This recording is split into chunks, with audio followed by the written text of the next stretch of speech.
नमस्कार। सत्यम शिवम सुंदरम जीके में आपका हार्दिक स्वागत है, अभिनंदन है। भारतीय संविधान और राज्य व्यवस्था के टॉपिक में हम न्यायपालिका का अध्ययन कर रहे थे और न्यायपालिका के टॉपिकों में बहुत से टॉपिक हमने पढ़े हैं, जिसके अंतर्गत हमने सर्वोच्च न्यायालय, उच्च न्यायालय, सर्वोच्च न्यायालय से संबंधित भी बहुत से टॉपिक हमने पढ़े हैं, उच्च न्यायालय से संबंधित कई टॉपिक पढ़े हैं, जिला अदालतें पढ़ी है, सेना न्यायालय हमने पढ़ा। आज हम पढ़ेंगे परिवार न्यायालय के बारे में। क्या होते हैं परिवार न्यायालय, क्या प्रावधान है, कैसे परिवार न्यायालय में अपील की जा सकती है, किस प्रकार से सुनवाई होती है, परिवार न्यायालय किस प्रकार से काम करता है। तो आज हम परिवार न्यायालय, जिसको पारिवारिक न्यायालय, परिवार अदालत या फैमिली कोर्ट कहते हैं, उसके अर्थ, स्थापना, गठन, संरचना, कार्य, अपील, उसके लाभ, इन सभी पॉइंटों के बारे में हम अध्ययन करेंगे। अगर आपने अभी तक मेरे चैनल को सब्सक्राइब नहीं किया है तो कृपया चैनल को सब्सक्राइब कर ले, बेल आइकन को दबा दे ताकि आने वाले वीडियो की नोटिफिकेशन आपको मिलती रहे। आइए चर्चा करते हैं परिवार अदालत, पारिवारिक न्यायालय या फैमिली कोर्ट के बारे में। सबसे पहले देखेंगे उसके अर्थ को कि परिवार न्यायालय का क्या अर्थ होता है। जैसे कि आपको पता है, शब्द इसमें परिवार जो है, इसका मतलब कुछ परिवार जो है, यानी या पति पत्नी के बीच का मामला होता है, या फिर जैसे एक जो परिवार होता है उसमें जो सगे संबंधी होते हैं उनके बीच का मामला होता है, या जो बड़ी फैमिली होती है उनमें सास ससुर के बीच का मामला जो होता है, सास बहू का मामला होता है। ऐसे जो मामले होते हैं, इन मामलों की सुनवाई करने के लिए परिवार अदालत की स्थापना है वो की गई है। आपको पता है, जो जिला न्यायालय की जैसे ही इसकी संरचना होती है, कार्य वगैरह, वैसे ही इसके अधिकार होते हैं, परंतु जिला न्यायालय में हमने पहले भी टॉपिकों में चर्चा की है कि भारत में न्याय व्यवस्था में इतने अधिक मामले पेंडिंग पड़े हैं जिनको सुलझाना बहुत जो समय उसमें लगेगा, बहुत मुश्किल का काम है, क्योंकि इतने मामले होते हैं। अब इन मामलों को क्या किया जाए, अलग अलग डिवाइडेशन इनका कर दिया गया है। जैसे मान लीजिए जिला न्यायालय में जो मामले हैं, उन मामलों को जिला न्यायालय के द्वारा सुलझाने में या हाई कोर्ट के पास में अगर उनकी अपील होती है तो उसके बाद में उनको सुलझाने में बहुत समय लग जाता है। इसके अलावा वकील जो है उन मामलों को ज्यादा उलझा भी देते हैं कई लोग। तो ऐसी कंडीशन में कुछ मामले ऐसे होते हैं कि परिवार के लोग अगर सुलह से मान जाते हैं या फिर उनका क्या हो जाता है, समझौता हो जाता है, तो ऐसी कंडीशन में वो पारिवारिक न्यायालय में क्या की जा सकती है, अपील है वो की जा सकती है। पारिवारिक न्यायालय के अंतर्गत क्या होता है कि जो परिवार के अंदर जो झगड़े होते हैं, जैसे कि हमने पहले भी उल्लेख किया है, पति पत्नी के बीच का मामला है, या गुजारा भत्ता दिलाने से संबंधित है, या ऐसे जो मामले इनसे संबंधित है, गृह क्लेश के जो झगड़े वगैरह, ऐसे जो मामले होते हैं, ऐसे मामलों की सुनवाई करने के लिए जिस अदालत की, जिस न्यायालय की स्थापना की गई है, उसे क्या कहा जाता है, परिवार न्यायालय कहा जाता है। स्थापना में आप देखेंगे वर्ष 1984 में संसदीय विधि के तहत पारिवारिक जो न्यायालय है, पारिवारिक न्यायालय जो है, इनकी स्थापना की बात है वो कही गई है। आप देखेंगे वर्ष 1984 में संसदीय विधि के तहत पारिवारिक न्यायालय की बात है, स्थापना की बात है वो कही गई है कि इसके तहत क्या की जाएगी, पारिवारिक न्यायालय की स्थापना है वो की जाएगी। पारिवारिक न्यायालय की स्थापना कौन करेगा, ध्यान देना कि संसद को ये अधिकार जो है, संसद को अधिकार दिया गया है, लेकिन संसद क्या स्वयं करेगी पारिवारिक न्यायालय? नहीं, संसद को अधिकार दिया गया है और संसद क्या करेगी, जो राज्य है, राज्य सरकार जो है, और राज्य सरकार का जो उच्च न्यायालय है, उच्च न्यायालय को क्या किया गया है, इसकी स्थापना करने का निर्देश है वो दिया गया है कि उच्च न्यायालय क्या करेगी, अपने अकॉर्डिंग पारिवारिक न्यायालय की स्थापना करेगी। क्या उच्च न्यायालय को जहां आवश्यकता हो वही कर दे, ऐसी कंडीशन नहीं है। आप इसकी स्थापना के साथ इसके गठन में देखेंगे हम लोग कि स्थापना और गठन दोनों पॉइंट हम साथ में पढ़ लेते हैं कि इसकी स्थापना वर्ष 1984 में संसदीय विधि के तहत पारिवारिक न्यायालय की स्थापना की जा सकती है।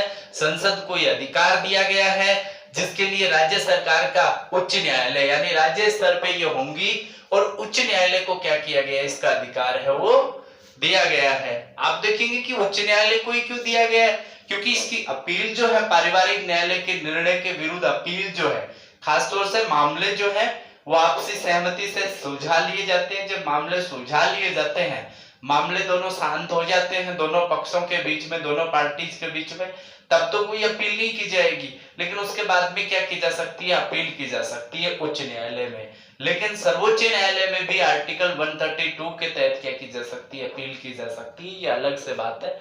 तो ये राज्य सरकार के उच्च न्यायालय को क्या दिया गया, इसका ये जो है अधिकार दिया गया है। साथ ही इसके गठन के संदर्भ में पढ़ते हैं कि जहां जनसंख्या है वो 10 लाख से अधिक जनसंख्या जिन शहरों की होती है, 10 लाख से अधिक जनसंख्या, वहां पर पारिवारिक न्यायालय की स्थापना का जो निर्देश है वो दिया गया है कि 10 लाख से अधिक की जनसंख्या वाले क्षेत्रों में किसकी स्थापना की जाएगी, पारिवारिक न्यायालय की स्थापना की जाएगी। इसके अलावा ये देखेंगे कि जो पारिवारिक न्यायालय की स्थापना है, अगर किसी शहर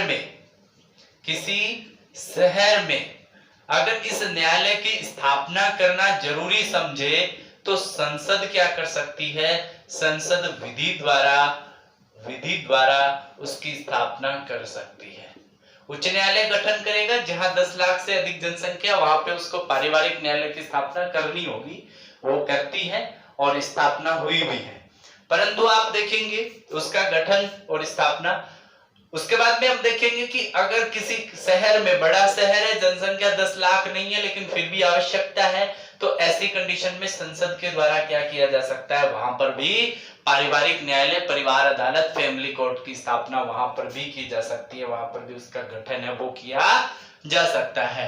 तो अभी तक हमने देखा इसकी स्थापना और गठन के बारे में। अब हम देखते हैं कि पारिवारिक न्यायालय की संरचना कैसी होती है, क्या होता है पारिवारिक न्यायालय के संदर्भ में, इसकी संरचना में। तो इसकी संरचना में एक होता है न्यायाधीश और दूसरा जो होता है वो होता है अतिरिक्त न्यायाधीश। अतिरिक्त न्यायाधीश, तो ये जो होते हैं खासतौर से एक न्यायाधीश भी हो सकता है, अतिरिक्त न्यायाधीश इसके साथ में होता है। तो ये जो न्यायाधीश और अतिरिक्त न्यायाधीश है वो क्या करते हैं, इस परिवार न्यायालय में सुनवाई है वो करते हैं। आप देखेंगे कि ये जो है ये जिला न्यायालय के समान ही इसकी संरचना होती है। जिला न्यायालय, वही अधिकार, वही पर जो सुनवाई है, वही शक्तियां हैं वो इसके पास में होती है। तो ये जो जिला न्यायालय की क्या होती है, संरचना होती है। इसके अलावा हम देखेंगे कि ये जो न्यायाधीश है ये कौन हो सकता है, क्या किसी भी व्यक्ति को बनाया जा सकता है, नहीं। जिस व्यक्ति को 7 वर्ष तक का, कम से कम 7 वर्ष तक का जो न्यायिक अनुभव जिस व्यक्ति को प्राप्त है, न्यायिक अनुभव जिस व्यक्ति को 7 वर्ष या 7 वर्ष से अधिक का जो न्यायिक अनुभव प्राप्त होता है, उसी व्यक्ति को क्या किया जाता है, इस परिवार न्यायालय का न्यायाधीश उसको नियुक्त किया जाता है। ये क्या होते हैं, उसकी संरचना होती है। ठीक है। उसके बाद में हम देखते हैं इसके परिवार न्यायालय के कार्य, क्या काम करता है। जैसे कि हमने पहले भी चर्चा की है कि परिवार न्यायालय क्या काम करता है, तो हमने पहले भी बताया, पहले चर्चा की है कि परिवार न्यायालय के जो कार्य हैं, कार्य क्या होते हैं कि इसमें मुख्यतः जो गुजारा भत्ता दिलाने से संबंधित, यानी पति पत्नी के बीच का जो मामला होता है, पति पत्नी के जो बीच का मामला होता है वह मामला इसके अलावा जो अल्पवयस्क बच्चे जो होते हैं, अल्पवयस्क बच्चों के जो भरण पोषण का जो मामला होता है, वह मामला जो है वो इस न्यायालय में उसकी सुनवाई है वो इनमें की जाती है। तो ये जो आपसी जो पति पत्नी के बीच के मामले होते हैं, ये मामले खासतौर से घरेलू हिंसा से भी संबंधित जो मामले होते हैं, इन मामलों की जो सुनवाई है ये परिवार न्यायालय के द्वारा की जा सकती है और इसके द्वारा ये किए जाते हैं। खासतौर से इसमें आप देखेंगे कि सिविल मामले हैं, सिविल जो मामले हैं, सिविल मामलों की सुनवाई और फौजदारी मामले, आप देखेंगे कि मामले दो प्रकार के होते हैं, सिविल मामले और फौजदारी मामले। यानी एक तो होते हैं दीवानी मामले, एक होते हैं फौजदारी मामले। तो इसमें आपको ध्यान देना है कि ये जो है इसमें दोनों प्रकार के मामले आते हैं। अगर पति पत्नी के बीच संपत्ति से संबंधित कोई विवाद उत्पन्न हो जाता है तो ऐसे मामले हैं उनकी भी सुनवाई है वो परिवार न्यायालय में की जा सकती है, लेकिन उसकी सुनवाई है वो विशेष प्रकार से होती है। कैसे होती है कि जैसे मान लीजिए एक व्यक्ति है, ए व्यक्ति है और उसकी पत्नी है बी। अब ए व्यक्ति और बी के बीच में क्या चल रहा है, विवाद चल रहा है, विवाद चल रहा है। तो इस विवाद में देखेंगे कि इस व्यक्ति के पास में कितनी संपत्ति है, इस संपत्ति और इसका क्या जो कार्य है, कार्य के अकॉर्डिंग जो गुजारा भत्ता देने से संबंधित जो डिसीजन है। खास तौर से क्या होता है कि आपसी जो समझौता होता है इसमें मामले को ज्यादातर समझौते के तहत ही निपटाने की जो बात है वो कही जाती है या निपटान उनका किया जाता है। परंतु इसमें ध्यान देने की बात है कि अगर किसी व्यक्ति, तो कार्यों के संदर्भ में देखेंगे कि गुजारा भत्ता और अल्पवयस्क बच्चों के भरण पोषण से संबंधित जो मामले होते हैं वही ज्यादा इसके अंतर्गत। क्राइम जो है फौजदारी मामले, क्राइम अगर पति पत्नी के बीच के जो क्राइम होते हैं, अगर वही क्राइम इसके अंतर्गत इस कैटेगरी के अंतर्गत आते हैं। दूसरे प्रकार के जो मामले होते हैं वो हिंसा से संबंधित दूसरे जो प्रकार के मामले होते हैं वो मामले इसके अंतर्गत नहीं आते हैं। उसके बाद में हम बात करते हैं अपील के संदर्भ में। पारिवारिक न्यायालय में देखो कि जहां पर पारिवारिक न्यायालय में मामला चल रहा है और उस जो मामला जो चल रहा है, जो केस चल रहा है, जो मैटर चल रहा है, उस मामले में अगर समझौता हो जाता है, समझौता हो जाता है तब इस न्यायालय के विरुद्ध अपील नहीं की जाती। परंतु अगर मामले में समझौता नहीं होता है तो ऐसी कंडीशन में इस न्यायालय के द्वारा जो भी अपील की जाती है तो उच्च न्यायालय में क्या की जा सकती है, इसके खिलाफ अपील की जा सकती है। इसके अलावा जैसे कि हमने बात की है कि आर्टिकल 132 के तहत क्या की जा सकती है, सर्वोच्च न्यायालय में भी क्या की जा सकती है, अपील है वो की जा सकती है। इसका लाभ क्या है परिवार न्यायालय का, तो परिवार न्यायालय का क्या लाभ है, परिवार न्यायालय का लाभ है कि इसमें हमें वकील की जरूरत नहीं पड़ती। व्यक्ति जिस जो पति पत्नी के बीच का मामला होता है या परिवार के किसी सदस्यों के बीच का जो मामला होता है तो उस मामले में व्यक्ति स्वयं अपनी बात रख सकता है, स्वयं अपनी पैरवी कर सकता है।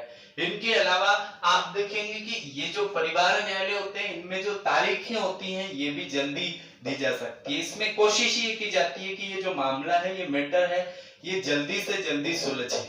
ऐसे नहीं कि सालों लग जाते हैं। बड़े ऐसे मामले हैं कोर्टों के, सुप्रीम कोर्ट के, उच्च न्यायालय के, जिला न्यायालयों के, जिनको 50-50 साल हो चुकी है, 25 साल इनको हो चुकी है, 10 साल से पेंडिंग पड़े। लेकिन ये जो परिवार न्यायालय उसमें ये नहीं कहा जाता कि 5 साल 10 साल रखेंगे। वो सोचते हैं कि हमें कम से कम समय में इसको जल्दी से जल्दी इस मामले को सुलझाना, अगर सुलझने वाला होता है। तो अगर नहीं सुलझने वाला होता है तो उसके बाद में क्या की जा सकती है, दूसरे न्यायालय में स्थानांतरण इनका किया जा सकता है।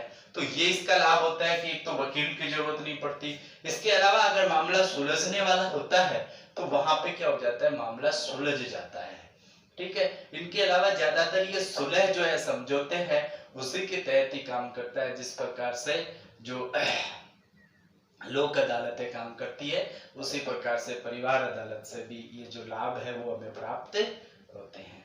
तो ये हमारा परिवार अदालत है, पारिवारिक न्यायालय, फैमिली कोर्ट है कि क्या होता है, स्थापना किसके तहत की गई है, गठन है वो कौन करता है, किस प्रकार के संरचना ने न्यायाधीश कौन होते हैं, क्या क्या काम करते हैं, किससे संबंधित कार्य होता है, इसके खिलाफ अपील क्या की जा सकती है और लाभ क्या होते हैं। तो इसके बारे में हमने अध्ययन किया है। अन्य टॉपिकों के बारे में भी हम आने वाले समय में अध्ययन करेंगे।